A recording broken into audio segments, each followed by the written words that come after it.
Hello, I'm a PhD researcher here at the IAP, and I'm associated to this transregional project which concerns itself with energy transfers in the atmosphere and the ocean.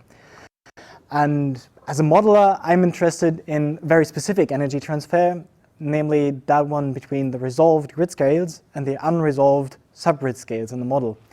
So when we model the fluid equations numerically, we have to do some sort of a filtering process before we run these equations. And as an artifact of the filtering process, we have to account for things we oversee. So you can easily imagine if I average over forest, I don't get to see the friction the forest induces on the main flow and have to parameterize this. So I'm going to give you a little rundown. So what happens if I filter these equations, and what are the consequences of these filtering operations? And then how do we go into the parameterization of these processes?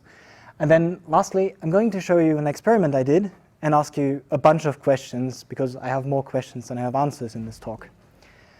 So regarding the filter method, as we already heard yesterday, we can decompose each flow variable into a mean flow variable and fluctuations from these variable. And the mean flow is denoted with this hat, and just to avoid confusion, I also have, it's denoted with a bar. I can also introduce a hat, which is then a density weighted average of this mean flow variable, which is really nice for atmospheric sciences.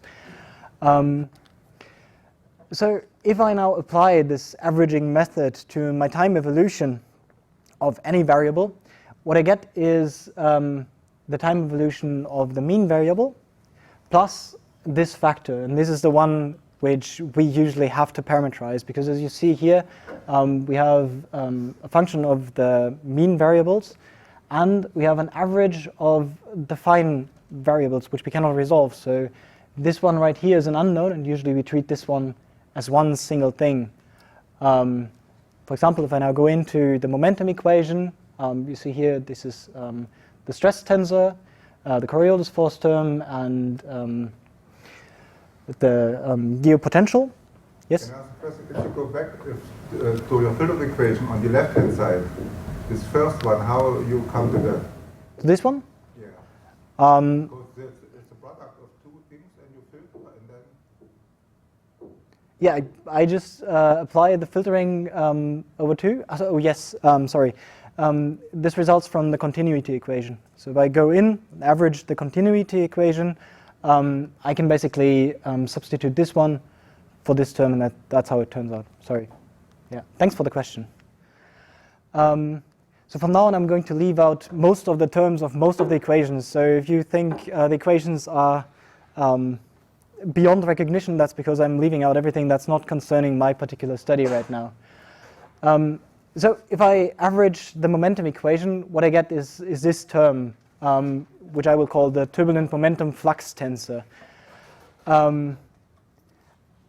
And this is the part of the equations which we need to parameterize. And now to learn how we can go and parameterize this part, we have to look at the energy equations. So if I average the energy equations, I get the kinetic energy budget for my coarse grid. And I also get a turbulent kinetic energy equation, which is basically the equation which tracks the energy, which is considered to be inside turbulent motion below my grid scale. So it's something I don't see, but I can still keep track of that energy. And I get an internal energy budget for my grid scale, basically. And now you can see here that I have these terms which appear in the kinetic energy equation, in the turbulent kinetic energy equation, and again also in the internal energy equation. And now the whole approach of parameterizing this guy depends on how I decide to approach these two equations, the turbulent kinetic energy equation and the internal energy equation.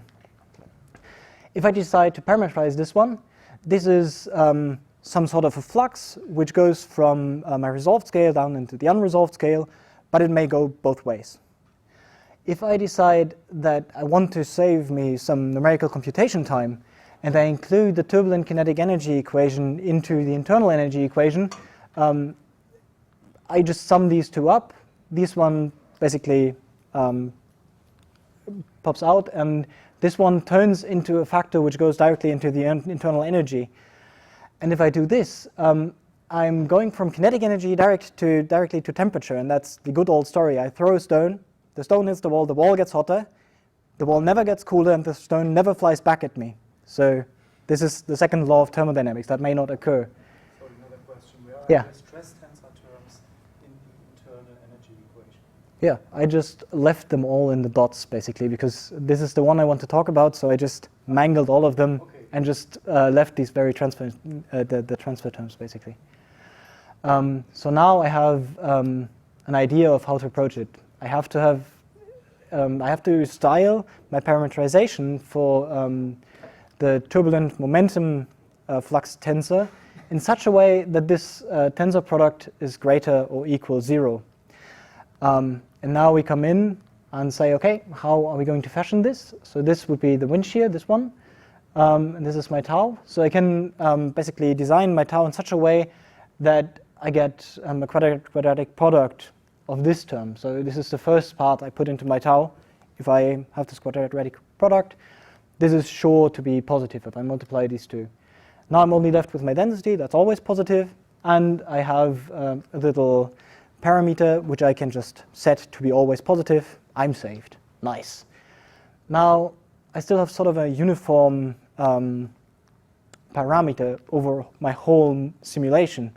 So I can go and make it even better. I take the Smagorinsky approach, who basically said, or the idea is basically, each package of turbulent motion has sort of a mean free path, and after traveling along this path, it will disperse and turn into internal energy. So he just went in and made his little approach and introduces our filtering scale. So it's basically how coarse are we making our grid, and this Smagorinsky parameter, the CS. So now we have our turbulent momentum flux tensor depending on the Smagorinsky parameter and on the wind shear tensor, basically. So it's really straightforward, and I get even more local variability, so I don't have one uniform friction all over my grid, but I have adaptable friction, basically. Now this can be taken even one step further. I can go into the dynamical Smagorinsky. So I guess since Nestrom and Gage, there's been a lot of research on the fact, but the general idea is that if I look at the energy within each scale or each wavelength in the atmosphere, I see that the kinetic energy stored within always decreases, so, and that with sort of a constant slope. So if I transition from this scale, for example, down here, a certain amount of kinetic energy must have diffused until there, so I can shape my my parameter such that it basically follows this. And the dynamical Smagorinsky basically introduces the idea that I can introduce a second filter, which is larger than the grid filter, and I can basically diagnostically get my my parameter CS from that. And then I can go and say, well, if I take my equations, which I have for this grid, and I average them once more, I get the turbulent momentum flux, which I had for the original equations, with another average over them, plus another new turbulent momentum flux exchange, but this time with variables I have all resolved, basically, because I'm just averaging over the grid. And of course I get the turbulent momentum flux tensor if I would directly go onto the coarser grid. And now I can basically just go and say, okay, well, the friction sort of induced by these two terms must be equal to the friction induced by this term. So I set them equal. And now the next step out would be to assume that these two CS's are equal. So now I have a tensor equation which I do need to solve somehow. Straightforward approach would be to take some sort of tensor norm. That would be the mathematician's approach to solve this equation. The physicist's approach would be to look at the energy equations. So I just take the tensor product with with the wind stress, and from there I basically get the terms just from the kinetic energy equation, and I can just like solve for the CS squared. And this is basically where my research came in. I went out and wanted to look at this guy here. So if I take this approach by multiplying with, or by taking the tensor product with the delta V, I'm not sure that this guy here is always negative, or always positive per se. So I might get problems with my assumption because I want to ensure diffusivity, right? If I go down and this one has the wrong sign, I all of a sudden get energy which goes up from the lower scales upwards. So this is where I come in. So first of all, I want to apply the Smagorinsky, or we want to apply the Smagorinsky to the Icon model. And the Icon model uses a grid space model. The Smagorinsky has been developed for spherical harmonics model, which apply the whole thing in the frequency realm. Then what is the merit of our new proposed way of finding the CS squared instead of using the tensor norm, using the multiplication with the delta V? And then what do the dynamics of this one look like? So what sort of a picture do we get when we visualize this one?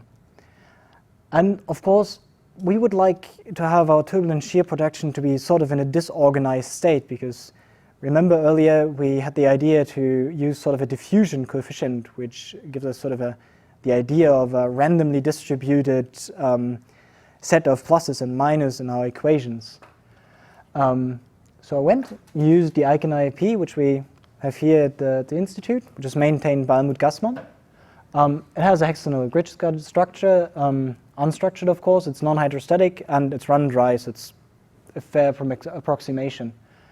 Then I went in and computed myself, which took me quite some time, a method to basically just take rings around center cells and average over these large area to get my coarse-grained variables basically, or my filtered variables.